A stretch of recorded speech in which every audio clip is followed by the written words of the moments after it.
Bismillahirrahmanirrahim. Assalamualaikum warahmatullahi wabarakatuh. Hamdan wa syukranillah salatan wa salaman ala rasulillah Sayyidina Muhammad ibn Abdullah wa ala alihi wa sahbihi wa walah mabad. Puja, puji serta syukur marilah kita panjatkan kepada Allah Subhanahu wa taala karena alhamdulillah kita masih diberikan banyak nikmat dan karunia, terkhususnya nikmat sehat walafiat, sehingga kita masih diberikan kesempatan untuk hidup dan merasakan kehidupan dan bisa merasakan kenikmatan yang diberikan kepada kita. Salawat teriring salam lupa kita aturkan juga kepada junjungan Nabi besar kita Nabi Muhammad Sallallahu Alaihi Wasallam serta keluarganya, para sahabatnya, tabiin, serta kita selaku umatnya mudah-mudahan mendapatkan syafaat dari beliau di hari akhir nanti. Amin ya rabbal alamin. Hadirin para pemirsa, sahabat-sahabat sekalian yang insya Allah dirahmati Allah Subhanahu wa taala.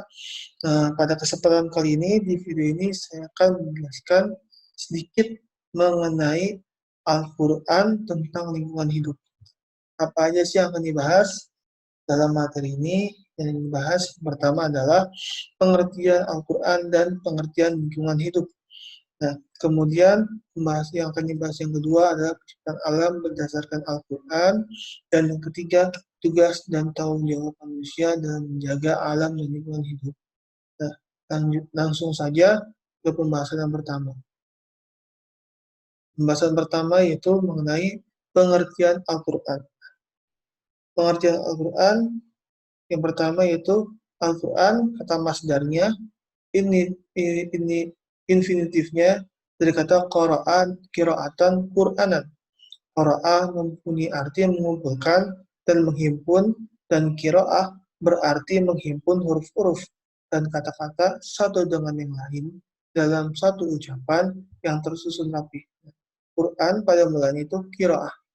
Kemudian Al-Quran menurut istilah yang telah disepakati oleh para ulama atau jumhur ulama, yaitu kalam Allah Subhanahu wa taala yang bernilai mukjizat yang diturunkan kepada pungkasan yang terakhir kepada para nabi dan rasul, yaitu nabi terakhir Nabi Muhammad sallallahu alaihi wasallam dengan perantara malaikat Jibril alaihi salatu wasallam yang tertulis pada mushaf yang diriwayatkan kepada kita secara mutawatir, yang membacanya dinilai sebagai ibadah, yang diawali dengan surah Al-Fatihah dan diakhiri dengan surah An-Nas.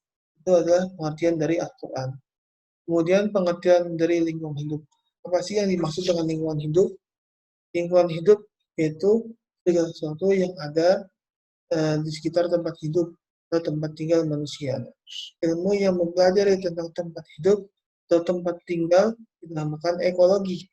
Nah, ekologi ini berasal dari bahasa Yunani, yaitu oikos yang berarti rumah atau tempat hidup atau tempat tinggal, dan logos yang berarti ilmu. Kemudian sebelum kita masuk pada pembahasan penciptaan alam berdasarkan Al-Quran, kita harus meyakini dulu bahwasanya Allah Subhanahu wa taala lah yang menciptakan alam semesta ini. Sebagai seorang muslim, kita harus percaya akan hal ini, bahwasanya Allah yang menciptakan alam semesta. Dalilnya apa? Dalilnya jelas di dalam Al-Quran, kitabnya umat Islam, yaitu Quran Surah Al-Baqarah ayat 117, yang artinya Allah Subhanahu wa taala pencipta langit dan bumi. Apabila dia hendak menetapkan sesuatu, dia hanya berkata kepadanya jadilah, maka jadilah sesuatu. Ini dalil sangat jelas dan harus kita yakini bahwasanya Allah lah yang menciptakan alam semesta. Kemudian penciptaan alam berdasarkan Al-Quran. Yang pertama itu dalil rencana penciptaan manusia.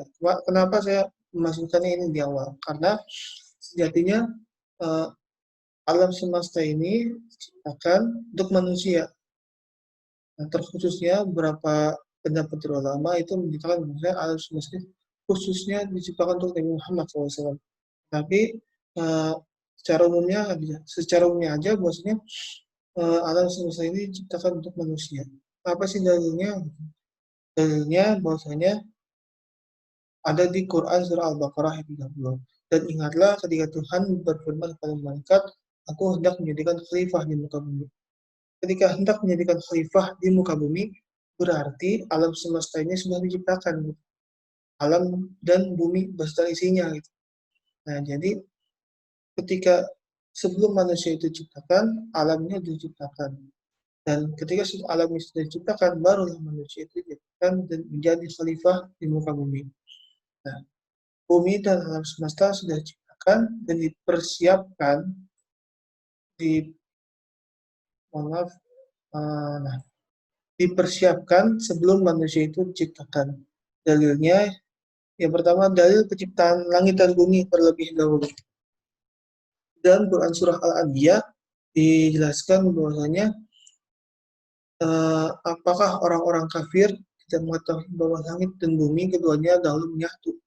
Kemudian kami pisahkan antar keduanya dan kami jadikan segala sesuatu yang hidup berasal dari air, maka mengapa mereka tidak beriman? Nah, ini adalah dalil ciptaan alam semesta dan lingkungan hidup. Dan dalil ini ternyata terbukti gitu, secara sains modern gitu. Banyak teori-teori dan khususnya ada teori sains modern yang namanya teori Big Bang. Nah, ini ternyata berkaitan dan dalil ini telah Allah sampaikan melalui Al-Quran dan firman itu jauh sebelum teori Big Bang itu ditemukan. Nah, Allah Subhanahu wa taala telah memberitahukan bahwasanya alam semesta ini dahulunya satu kesatuan. Kemudian Allah pisahkan menjadi dua, yaitu langit dan bumi, dan di bumi Allah jadikan segala sesuatu yang hidup berasal dari air. Gitu. Kemudian penciptaan langit dan bumi ini Allah ciptakan dalam waktu 6 masa. Apa aja sih yang terjadi selama 6 masa ini nanti akan dijelaskan di pembahasan berikutnya. Itu yang barusan dalil Quran Surah ayat ke-7. Kemudian kita masuk pada dalil penciptaan bumi. Kita awali dengan Quran Surah Fusilat ayat 10.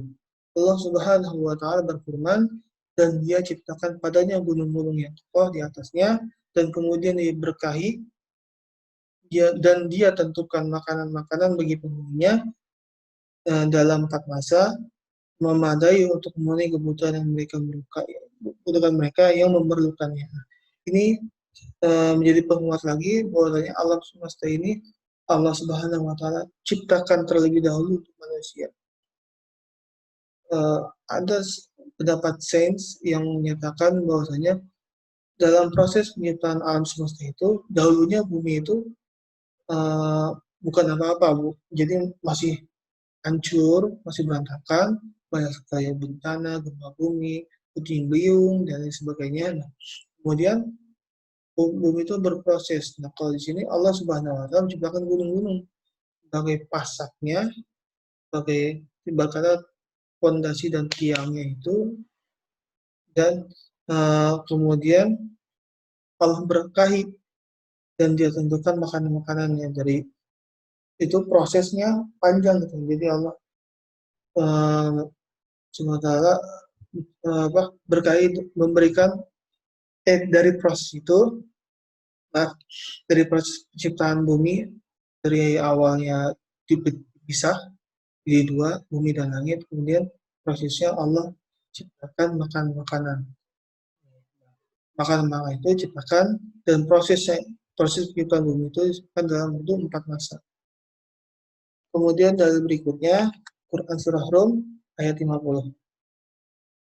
Yang artinya, maka perhatikanlah bekas-bekas rahmat Allah, bagaimana Allah menghidupkan bumi setelah mati, kering, sungguh itu berarti Dia pasti berkuasa menghidupkan yang telah mati dan Dia Maha Kuasa atas segala sesuatu. Ini dalil yang menjadi penjelas. Jadi maksudnya yang tadi saya sebutkan, ada pendapat sains yang menyatakan bahwa alam bumi ini dahulunya itu bisa dikatakan amburadul gitu. Sebelum jadi yang seperti saat ini, banyak sekali gunung, banyak sekali tumbuhan hijau, laut yang biru, cantik dan indah, gitu kan. Ya, ekosistem lah ibaratnya seperti itu. Nah, dulu tuh bumi itu berantakan, banyak gempa, banyak segala macamnya gitu. Nah, Di dalam Al-Quran dijelaskan Allah Subhanahu wa Ta'ala berfirman itu bahwasanya uh, Allah lah yang menghidupkan bumi setelah mati kering. Jadi dulu tuh bumi itu kering. Nah, itu merupakan tanda-tanda kebesaran Allah dalam ciptaan bumi. Kemudian dalil berikutnya Quran surah Rum ayat 50 yang lanjutan dari ayatnya itu, dan dia menurunkan air hujan dari langit, lalu dengan air itu dihidupkannya bumi setelah mati kering. Sungguh pada yang demikian itu benar-benar terdapat tanda-tanda di kaum-kaum manusia. Nah, jadi dulu tuh bumi itu kering, kemudian Allah turunkan atau curahkan air hujan dari langit ke bumi. Nah, bumi yang tadinya kering menjadi hidup, banyak ekosistem. Khususnya ada yang namanya pegunungan yang menghasilkan organik-organik. Kayak misalkan bencana alam yang di Merapi, misalkan era saat ini ya. Ketika Merapi meletus, maka keluar abu-abu. Nah, ketika abu-abu vulkanik itu sudah berkata menyatu dengan tanah, nah itu menjadi penyubur bagi tanah. Itu sama yang terjadi pada zaman dahulu. Dulu bumi itu kering, dulu bumi itu banyak bencana, gunung meletus, dan lain sebagainya.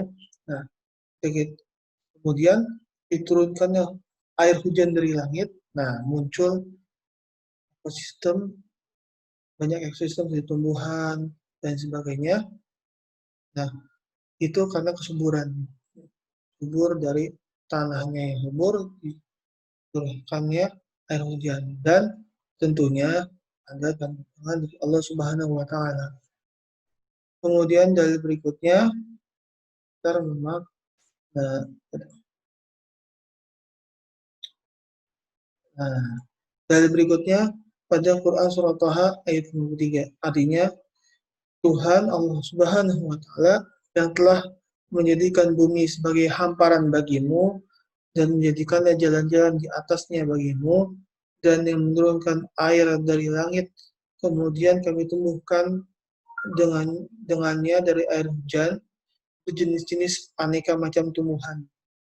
Ini memperkuat dalil yang menjadi yang memperkuat dalil-dalil yang lainnya, bahwasanya bumi telah diciptakan oleh Allah Subhanahu wa Ta'ala untuk manusia, diciptakan dengan sedemikian sempurnanya, dari yang kering jadi subur dengan diturunkannya air, kemudian bumi menjadi hamparan dan jalan bagi manusia. Dan Allah Subhanahu wa Ta'ala juga menciptakan tumbuh-tumbuhan sebagai makanan. Kemudian dalil yang berikutnya kan surah Al-Mu'minun ayat 19, lalu dengan air itu kami tumbuhkan untukmu kebun-kebun kurma dan anggur, sehingga kamu memperoleh buah-buahan yang banyak, dan sebagian dari buah-buahan itu kamu makan. Nah, ini merupakan karunia dan bukti bahwasanya bumi ini diciptakan sebelum manusia itu diciptakan. Karena manusia menjadi khalifah di bumi dan manusia yang mengelola bumi ini. Kemudian bahasan berikutnya adalah dalil tentang langit. Karena tidak hanya bumi, tapi kita tentang langit juga. Dalilnya yaitu Quran surah Mu'minun ayat 17. Dan sungguh kami telah ciptakan 7 lapis langit di atas kamu, dan kami tidaklah lengah terhadap ciptaan kami. Jadi langit itu diciptakan ketika proses pemisahan jadi dua. Allah menciptakan langit, 7 lapis langit. Kemudian dari dalil berikutnya Quran surah Fusilat ayat 12, lalu diciptakannya 7 lapis langit dalam 2 masa, dan pada setiap langit dia mewahyukan urusan masing-masing. Nah, dalil ini kan dijelaskan bahwasanya menciptakan 7 lapis langit dalam 2 masa.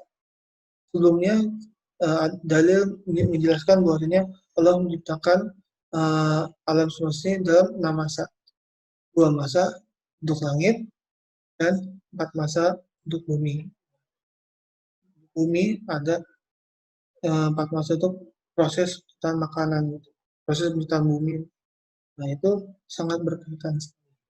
Kemudian eh, pembahasan berikutnya, yaitu tugas dan tanggung jawab manusia dalam menjaga alam dan lingkungan hidup.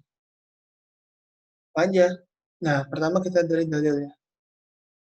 Kita baca dulu dalilnya. Quran Surah Rum ayat 50. Telah tampak kerusakan di darat dan di laut yang disebabkan karena perbuatan tangan manusia.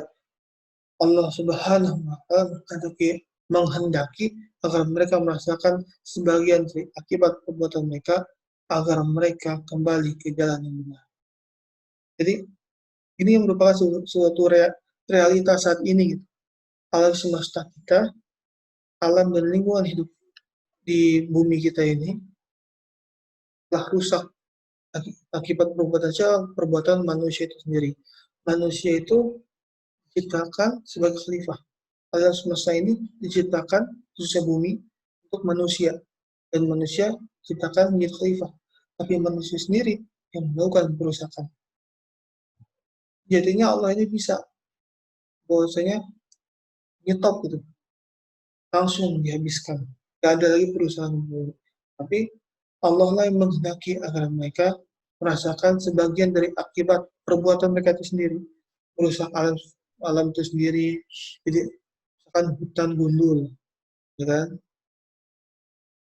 Hutan yang dulunya rindang jadi gundul, bukan lahan untuk perkebunan, untuk apa segala macam. Nah, yang dirasakan apa? Yang dirasakan di periode-periode berikutnya, misalkan jangka menengah, jangka pendek, jangka panjang, musim panas yang menjadi lebih panas, gitu, makin lama, musim hujan yang pendek, musim panas yang sangat panas, gitu. Jadi sudah kita rasakan juga saat ini, cuaca sudah semakin tidak karuan. Dan Allah Subhanahu Wa Taala telah berfirman jauh 1400 tahun yang lalu, gitu. Dan ternyata realitanya jelas saat ini, gitu. Dan nyata, gitu. Kemudian Profesor Dr. Quraish Shihab dalam tafsir Al-Misbah menjelaskan bahwa terjadinya kerusakan merupakan akibat dari dosa dan pelanggaran yang dilakukan oleh manusia sehingga mengakibatkan gangguan keseimbangan darat dan di laut. Sebaiknya ketiadaan keseimbangan itu mengakibatkan siksaan kepada manusia, semakin banyak perusakan lingkungan, semakin besar pula dampak buruknya terhadap manusia. Ini adalah pendapat uh, Profesor Dr. Haji Quraish Shihab uh, dalam tafsir Al-Misbahnya mengenai ayat sebelumnya. Quran, ayat Quran Surah Rum ayat 50. Ini adalah tafsirnya, pendapat dari Profesor Quraish Shihab. Dan kerusakan yang terjadi itu disebabkan oleh dosa dan pelanggaran yang dilakukan oleh manusia yang menyebabkan ketidakseimbangan atau gangguan keseimbangan di darat dan di laut. Bahkan semakin berantakan, misalkan di laut dipancing terus kan diambil, terus ekosistemnya rusak. Misalkan hiu sebagai di dalam lingkaran ekosistem itu hiu itu sebagai puncak, jadi predatornya hilang, maka udah berubah itu ekosistemnya. Misalkan di darat ada yang namanya ularnya hilang, ya di sawah makin banyak, padinya makin rusak karena tikus. Nah, ekosistem akan rusak. Nah, itu akibat dari ulah manusia dan dosa. Ulah manusia yang berasal yang diakibatkan dari dosa dan pelanggaran yang dilakukan oleh manusia. Manusia berpikir bagaimana mengeruk sebanyak-banyak kekayaan alam jika tidak mereka khawatir kehabisan. Padahal jika mereka mengetahui bahwa Allah itu Maha Kaya, pastilah mereka tidak khawatir dan tidak akan tamak karena kekayaan Allah tidak akan pernah habis. Ini jelas kekayaan Allah tidak akan pernah habis. Karena Allah Maha Kaya. Namun itu semua adalah tabiat manusia. Sebagaimana firman Allah Subhanahu wa taala, sungguh manusia diciptakan bersifat suka mengeluh. Apabila dia ditimpa kesusahan, dia berkeluh kesah. Dan apabila ia mendapatkan kebahagiaan, ia menjadi kikir. Ketika mendapatkan harta, kekayaan dari kekayaan alam, mereka keluh, mereka kikir, gitu, hanya mementingkan diri sendiri mereka. Ada yang mementingkan orang lain, misalnya bersedekah, sekian. Tapi tetap itu mementingkan diri sendiri juga, karena dia tidak memikirkan ekosistem, masa depan. Dia tidak memikirkan alam, bagaimana hasilnya nanti dari perbuatan yang mereka lakukan. Akibat dari ketamakan mereka.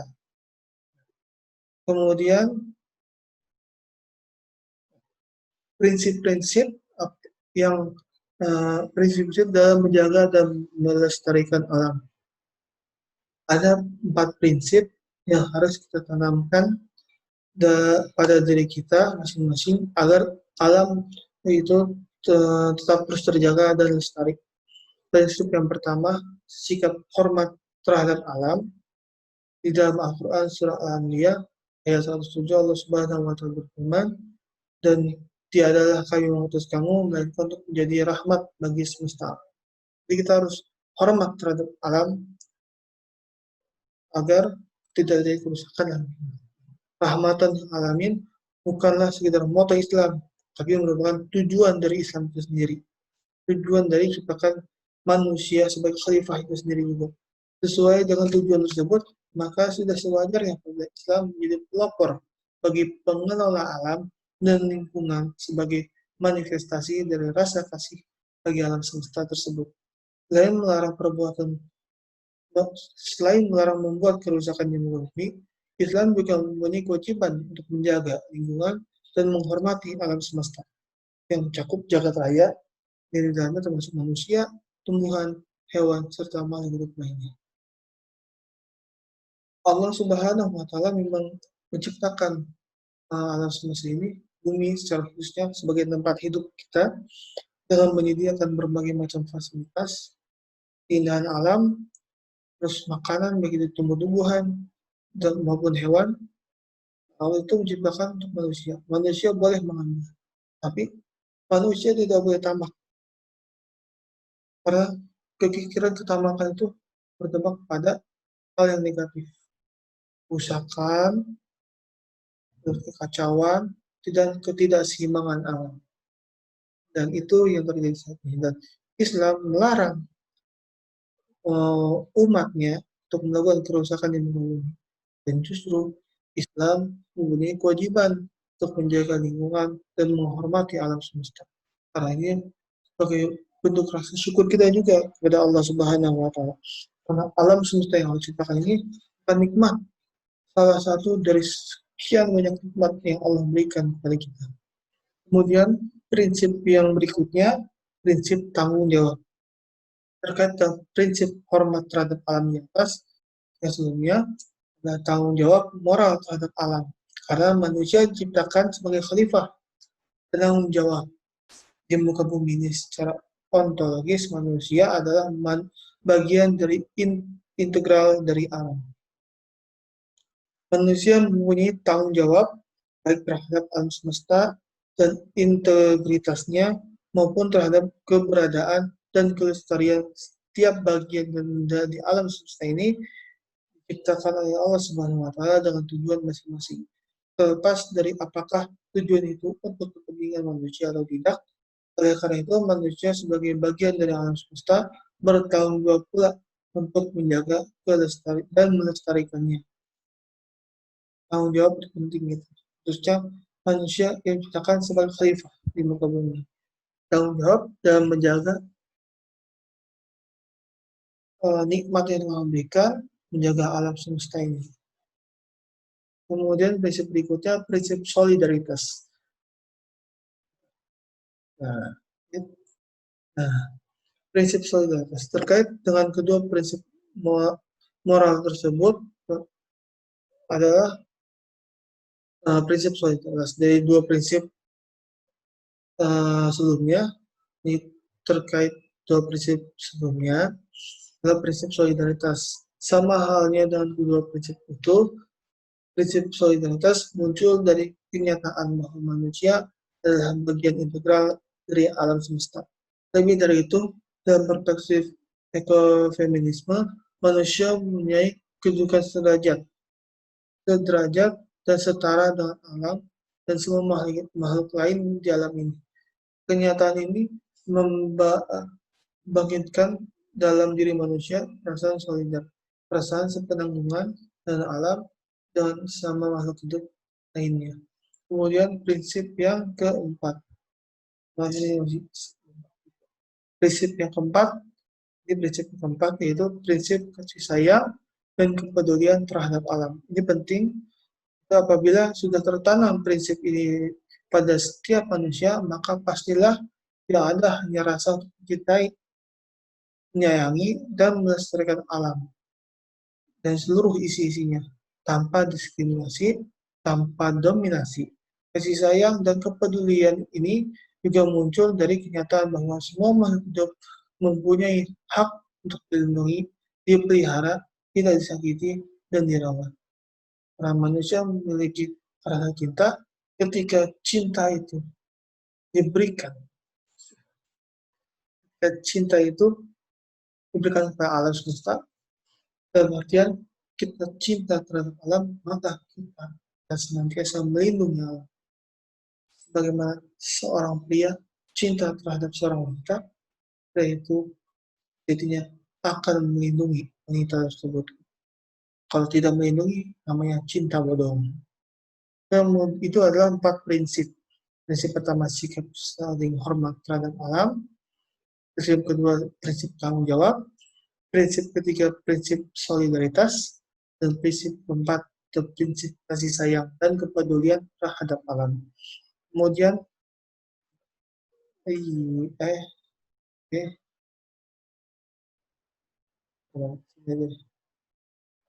kemudian rambu-rambu yang harus ditaati manusia dalam menjaga dan melestarikan alam.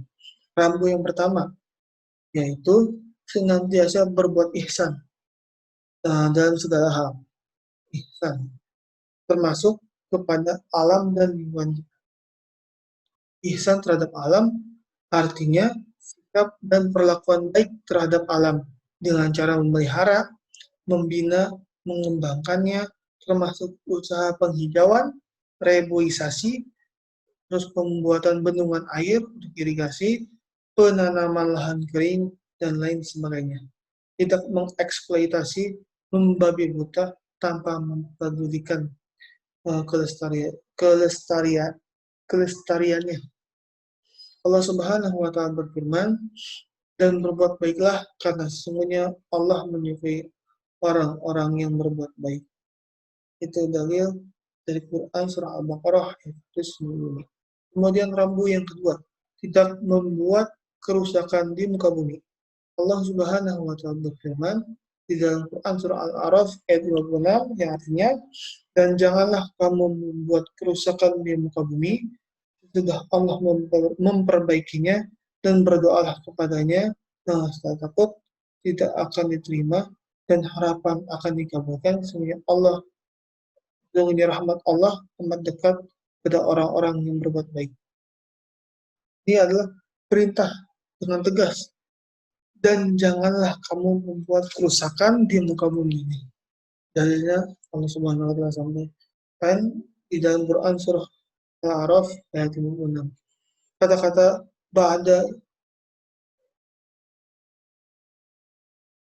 ba'da selahiha pada ayat Al-A'raf ayat 6 ini dengan jelas menunjukkan adanya hukum keseimbangan dalam tatanan lingkungan hidup alam yang harus diusahakan agar tetap terpelihara kelestariannya. Kemudian rambu yang berikutnya, rambu ketiga, tidak melakukan pemborosan. Allah melarang sikap boros. Larangan perilaku boros bersifat umum, lebih-lebih boros terhadap sumber alam yang tidak bisa diperbaharui. Dalam hal ini Allah Subhanahu wa taala berfirman di dalam Quran surah Al-Isra ayat 26 sampai 27 yang artinya, dan janganlah kamu menghambur-hamburkan hartamu secara boros. Sungguhnya pemboros itu adalah saudara-saudara syaitan, dan syaitan adalah sangat ingkar terhadap Tuhannya. Dan rambu yang keempat adalah menyisihkan sebagian pendapatan dari hasil pengelolaan kekayaan alam untuk fakir miskin dengan mengeluarkan zakatnya. Pada dasarnya segala kekayaan sumber alam yang telah dikuasai dan kelola manusia, hasil tani, perkebunan, hasil tambang, dan lain sebagainya, sebagai karunia Allah, haruslah dikeluarkan zakat dan infak yang untuk fakir miskin. Di antara ayat-ayat Quran yang menegaskan hal itu ialah firman Allah yang terdapat pada Quran surah Al-Baqarah ayat 267 yang artinya, hai orang-orang beriman, nafkahkanlah di jalan Allah sebagian dari usahamu yang baik-baik dan sebagian dari apa yang kami keluarkan dari bumi untukmu. Zakat yang dikeluarkan dari kekayaan sumber alam dan dibagi-bagikan kepada fakir miskin, samping dapat meningkatkan kesejahteraan hidupnya, juga dapat memberikan motivasi menumbuhkan kesadaran pada mereka untuk tidak merusak bahkan ikut serta memelihara kelestarian sumber-sumber alam tersebut. Insya Allah ketika kita mengeluarkan zakat untuk kebaikan dari harta yang kita peroleh dari kebaikan, maka kita akan senantiasa dijaga dan dijauhi dari hal keburukan seperti merusak alam, seperti keegoisan untuk mendapatkan harta yang berlebih, sehingga melakukan segala macam cara gitu, terkhususnya merusak alam tanpa merugikan orang lain. Nah, mungkin sekian penjelasan singkat dari saya mengenai Al-Quran tentang lingkungan hidup. Mudah-mudahan bermanfaat, sehingga menjadi teguran kepada kita semua, dan mudah-mudahan ada hikmahnya dari materi ini. Sekian, terima kasih. Wabillahi taufiq wal hidayah. Assalamualaikum warahmatullahi wabarakatuh.